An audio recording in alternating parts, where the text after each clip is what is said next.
વહાલા મિત્રો, ઈશ્વર પિતાએ પાપી મનુષ્યને પોતાની સાથે સીધા સંબંધમાં લાવવા માટે પોતાના એકના એક દીકરા ઈસુનું અર્પણ કર્યું. શું તમે તમારા જીવનનું અર્પણ ઈશ્વરને કરવા તૈયાર છો?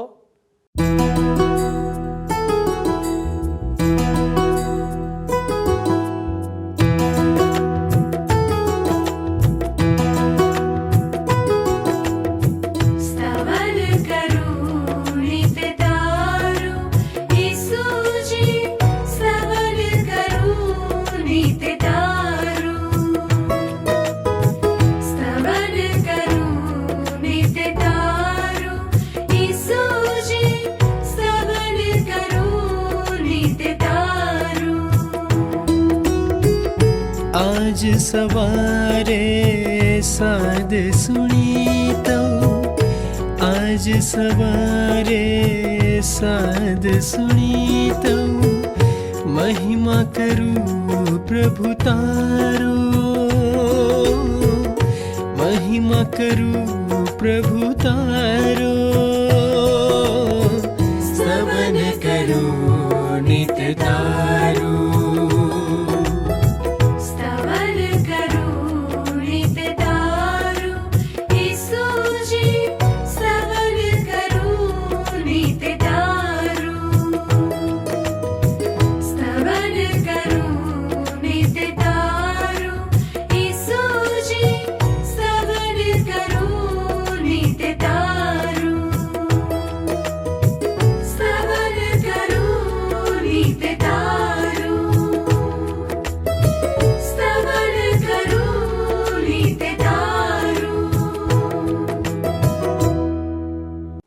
પ્રિય મિત્રો, આપ નિહાળી રહ્યા છો કાર્યક્રમ સ્તવન.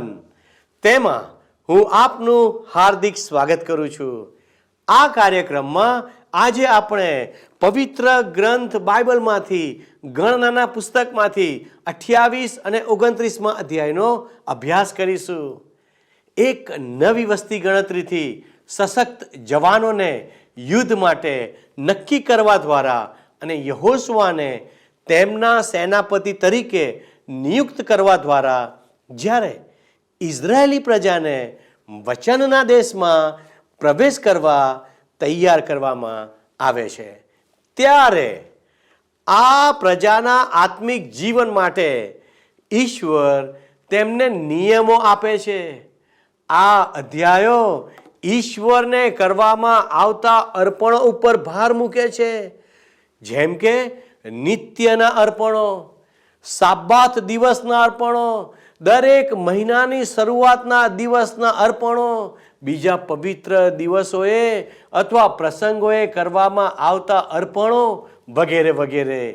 ઈશ્વરના માટે દરરોજનું અર્પણ લાવવું એ ઈશ્વરની નિત્ય દોરવણી અને આશીર્વાદ પ્રાપ્ત કરવા બાબત પર ભાર મૂકે છે. ઈશ્વર સાથેની સતત સંગત અને પરસ્પર વાર્તાલાપ જરૂરી હતા. ઈશ્વરની હાજરી, કૃપા અને માર્ગદર્શનનો ભરપૂર લાભ અનુભવવા માટે આજે આપણે ઈસુના અનુયાયીઓ તરીકે સતત પ્રાર્થનામાં અને આરાધનામાં રહેવું જોઈએ. તો ચાલો મિત્રો, આ બાબતને વધુ ઊંડાણપૂર્વક સમજવા પ્રભુના દાસ પાસેથી આજના સંદેશને સાંભળીએ. પ્રિય મિત્ર, આજે આપણે ગણનાના પુસ્તકના 28મા અધ્યાય અને 29મા અધ્યાયને જોવાના છીએ. તમે જોશો તો 28મા અધ્યાયમાં કુલ 31 કલમો છે અને 29મા અધ્યાયમાં કુલ 40 કલમો છે. વારું, હવે આપણે જોઈએ છીએ તો એક નવી વસ્તી ગણતરીથી સશક્ત જવાનોને યુદ્ધ માટે નક્કી કરવા દ્વારા અને યહોશુઆને એમના સેનાપતિ તરીકે નિયુક્ત કરવા દ્વારા જ્યારે ઇઝરાયેલી પ્રજાને વચનના દેશમાં પ્રવેશ કરવા તૈયાર કરવામાં આવી છે, ત્યારે આ પ્રજાના આત્મિક જીવન માટે ઈશ્વર તેમને નિયમો આપે છે. ઈશ્વરને અર્પવાના અર્પણો તો ક્યારનાય સ્થાપિત કરી દેવામાં આવે છે, પરંતુ અહીં 28મા અધ્યાયમાં પરિપૂર્ણતા માટે વર્ષ દરમિયાન જે રાષ્ટ્રીય બલિદાનો અર્પવાના હતા એમના ઉપર ફેર નજર કરવામાં આવે છે. આપણે જ્યારે લેવીયના પુસ્તકનો અભ્યાસ કરતા હતા ત્યારે એમાં આ અર્પણોનો ઉડાણપૂર્વક વિચાર કર્યો હતો. અને એટલે અહીં 28મા અધ્યાયમાં મિત્ર આપણે રસપ્રદ અને અર્થપૂર્ણ એવા કેટલાક મુદ્દાઓને સ્પર્શ કરીશું.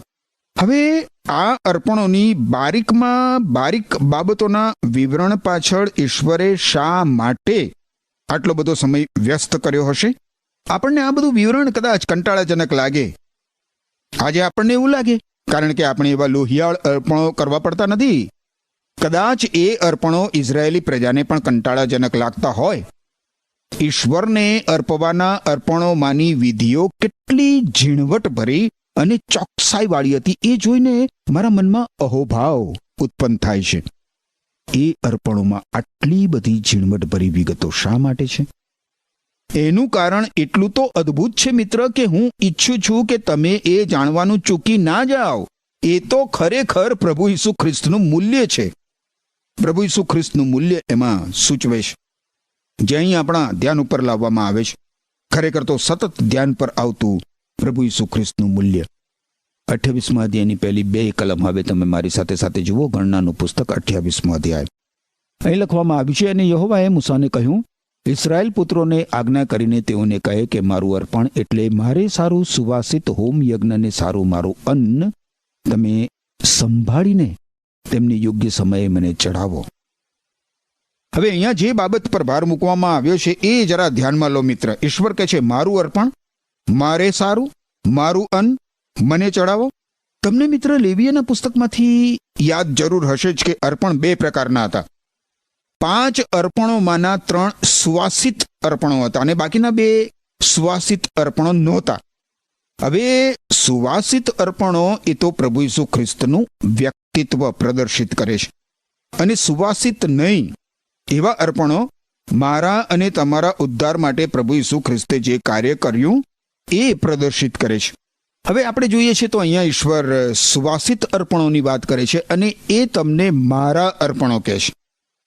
આ અર્પણો પ્રભુ ઈસુ ખ્રિસ્તે આપણે માટે મિત્ર જે કર્યું એ અથવા તો પ્રભુ ઈસુ ખ્રિસ્ત વિશેના આપણા વિચારો પ્રદર્શિત કરતા નથી, પરંતુ ઈશ્વર પ્રભુ ઈસુ ખ્રિસ્ત વિશે શું માને છે, શું વિચારે છે એ પ્રદર્શિત કરે છે. હવે મારા અને તમારા માટે આનો અર્થ શું છે? આજે મિત્ર આરાધના ભક્તિ વિશે ઘણી બધી વાતો થાય છે, પરંતુ આપણી આરાધના ભક્તિમાં કેટલી સચ્ચાઈ છે, એ કેટલી સાચી છે, એમાં અર્થવિહીન પ્રવૃત્તિઓનું પ્રમાણ કેટલું હોય છે? સાચી આરાધના ભક્તિ એ છે મિત્ર જેમાં આપણે ઈશ્વર વિશે ઈશ્વર જેવા વિચારો કરીએ. આ સુવાસિત અર્પણો જેના વિશે ઈશ્વર કહે છે મારા અર્પણો, મારું અન્ન, મારા બલિદાનો વગેરે વગેરે, એ દર્શાવે છે કે ઈશ્વર ઈસુ ખ્રિસ્ત વિશે શું વિચારે છે, શું માને છે. મારા અને તમારા માટે મિત્ર પ્રભુ ઈસુ ખ્રિસ્તે ક્રૂસ ઉપર જે યજ્ઞ કર્યો એ યજ્ઞથી ઈશ્વર સંતુષ્ટ છે. શું આ સત્ય પર તમે આજે અવલંબો છો ખરા?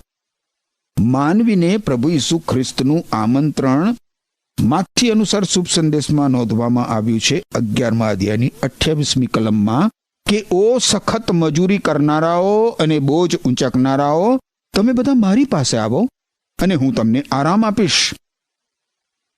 શું તમે મિત્ર તમારા પાપનો બોજ પ્રભુ ઈસુ ખ્રિસ્તની પાસે લાવ્યા છો અને પ્રભુ ઈસુ ખ્રિસ્તનો તમારા મુક્તિદાતા તરીકે તમે સ્વીકાર કર્યો છે? મિત્ર, પ્રભુ ઈસુ ખ્રિસ્ત જે છે તેનાથી તમે સંતુષ્ટ છો? પ્રભુ ઈસુ ખ્રિસ્ત જો ઈશ્વરના પુત્ર ના હોય ને મિત્ર, તો એમણે જે કાંઈ કર્યું એ સદંતર અર્થવિહીન છે. પ્રભુ ઈસુ ખ્રિસ્ત જે છે તેનો પૂરો ખ્યાલ હોવો એ સાચી આરાધના ભક્તિ છે. મન અને હૃદયથી એમનું સ્તવન એ જ રીતે થઈ શકે. બીજા શબ્દોમાં જોઈએ તો ઈશ્વર વિશે ઈશ્વરના વિચારો કરવા જોઈએ.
28મા અધ્યાયની 3જી કલમ હવે જુઓ. ગણનાનું પુસ્તક 28મો અધ્યાય 3જી કલમ. અને તું તેઓને કહે, જે હોમ યજ્ઞ તમારે યહોવાને ચડાવવો તે આ છે: હંમેશના દહનીય અર્પણને સારું દિન પ્રતિદિન પહેલા વર્ષના 2 એબ રહિત નર હલવાન.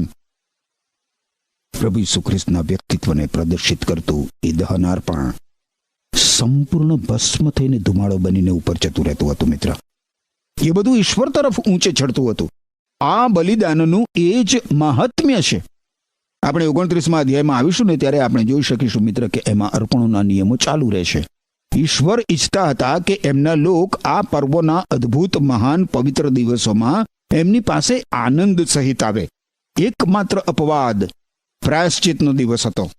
29મો અધ્યાય 7મી કલમ તમે જુઓ.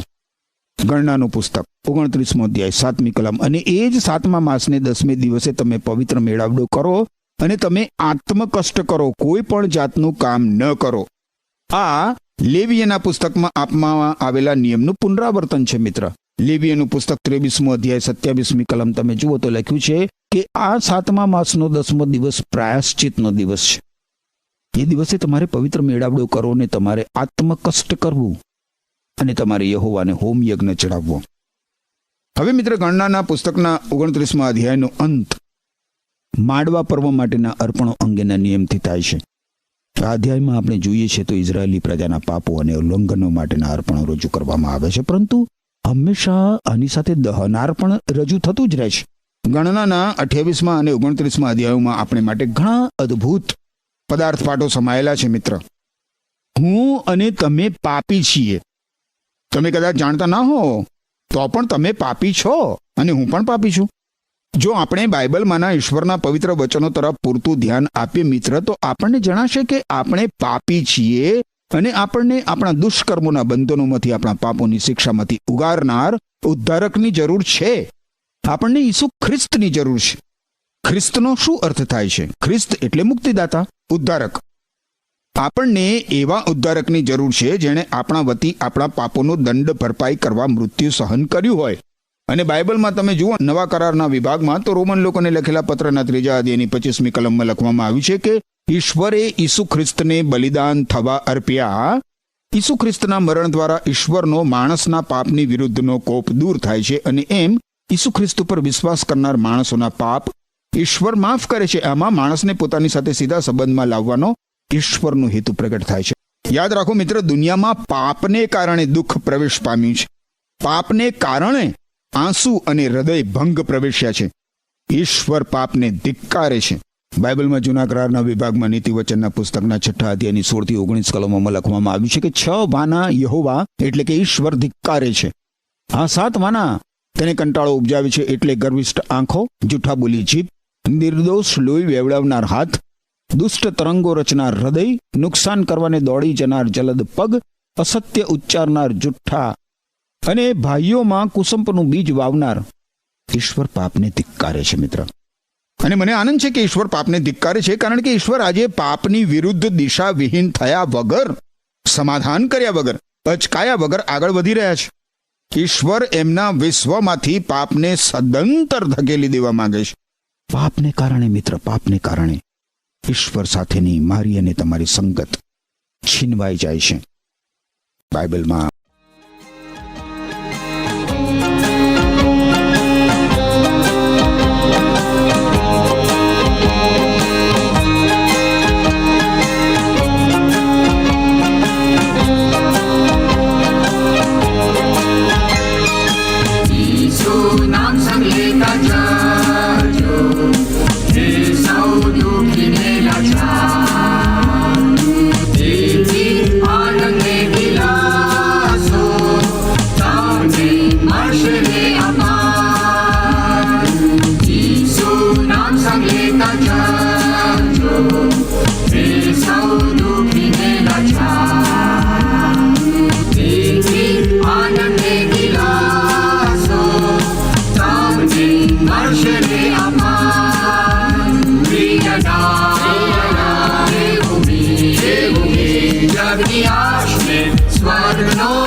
સ્વરનો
બાઇબલમાં તમે જુઓ તો યશાયા સંદેશવાહકના પુસ્તકના 59મા અધ્યાયની બીજી કલમ શું કહે છે?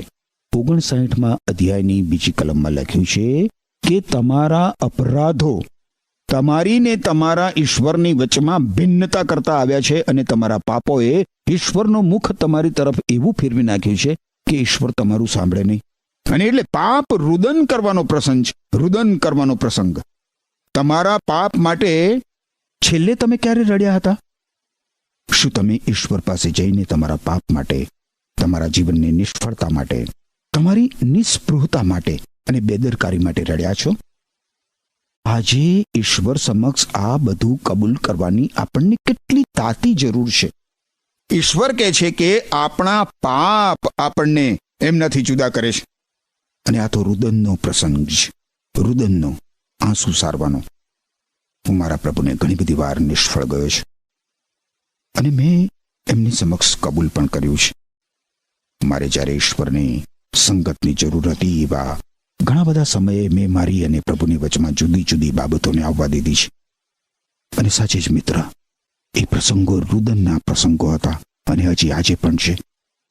પરંતુ ઈશ્વર નથી ઈચ્છતા કે એમના લોક પોતાનું જીવન રડવામાં ગુજારે. ના, રુદન માટે માત્ર એક જ દિવસ હતો. બાકીના બધા દિવસો આનંદના પર્વો હતા. ઇઝરાયેલી લોકો માટે પાપાર્થાર્પણ અને દોષાર્થાર્પણ હતા. આપણને પ્રભુ ઈસુ ખ્રિસ્તની કેટલી બધી જરૂર છે. ગણનાના પુસ્તકના 29મા અધ્યાયમાં માનવીના અજોડ ઉદ્ધારક પ્રભુ ઈસુ ખ્રિસ્તનું કેટલું અદ્ભુત છાયાચિત્ર આપણને જોવા મળે છે. ઈસુ ખ્રિસ્ત આપણે માટે ઈશ્વરનું સુવાસિત અર્પણ છે. પ્રભુ ઈસુ ખ્રિસ્તે આપણે માટે પાપરૂપ કરવામાં આવ્યા.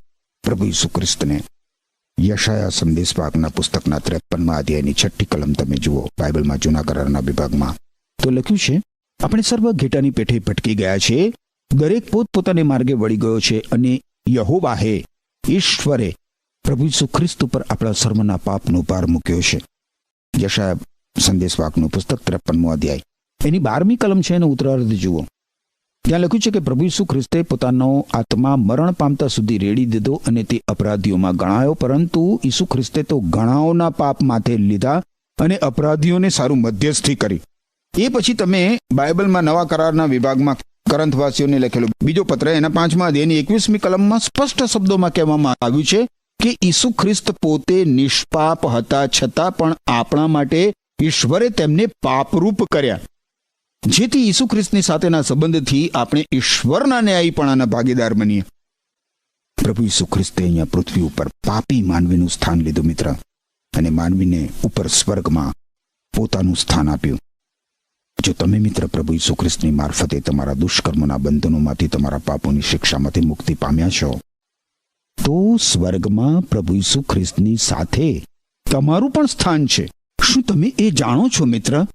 તમને સ્વર્ગમાં પ્રવેશવા માટે સ્વયં પ્રભુ ઈસુ ખ્રિસ્તનો હક મળ્યો છે. જો તમે પ્રભુ ઈસુ ખ્રિસ્તને શરણે આવ્યા છો તો, તમે પ્રભુ ઈસુ ખ્રિસ્ત ઉપર વિશ્વાસ કર્યો છે તો. પણ સવાલ એ છે કે શું ખરેખર તમે પ્રભુ ઈસુ ખ્રિસ્ત ઉપર વિશ્વાસ કરીને એમને શરણે આવ્યા છો? બાઇબલમાં યોહાનને લખેલું પહેલું પત્ર છે, એના 3 અધ્યાયની 2 કલમમાં લખવામાં આવ્યું છે કે પ્રિયજનો, આપણે ઈશ્વરના બાળકો છીએ, પણ આપણે કેવા બનીશું તે હજુ સ્પષ્ટ નથી. પણ જ્યારે પ્રભુ ઈસુ ખ્રિસ્તનું આગમન થશે ત્યારે આપણે તેમના જેવા બનીશું, કારણ કે તે જેવા છે તેવા જ આપણે તેમને જોઈશું. અને એટલે જ મિત્ર, જો હજી પણ તમે પ્રભુ ઈસુ ખ્રિસ્ત પર વિશ્વાસ કર્યો નથી, તો આજે ઈશ્વરના પવિત્ર વચનો દ્વારા ઈશ્વર પવિત્ર આત્મા દેવ તમને આમંત્રણ આપતા એ જ બાબત કહે છે, ઓ પાપના ભારથી લદાયેલા, તમે પ્રભુ ઈસુ ખ્રિસ્તને શરણે આવો, અને પ્રભુ ઈસુ ખ્રિસ્ત તમને તમારા પાપોની ક્ષમા આપીને વિસામો આપશે. બાઇબલમાં તમે જુઓ તો યોહાને લખેલા પહેલા પત્રના 1 અધ્યાયની 7 થી 10 કલમોમાં લખવામાં આવ્યું છે કે ઈશ્વરના પુત્ર પ્રભુ ઈસુ ખ્રિસ્તનું પવિત્ર લોહી આપણને સર્વ પાપથી શુદ્ધ કરે છે. આપણામાં પાપ નથી એવું જો આપણે કહીએ તો આપણે પોતાની જાતને છેતરીએ છીએ અને આપણામાં સચ્ચાઈ નથી. પણ જો ઈશ્વર સમક્ષ આપણે આપણા પાપ કબૂલ કરીએ તો ઈશ્વર પોતાનું વચન પાળશે અને યથાયોગ્ય કરશે.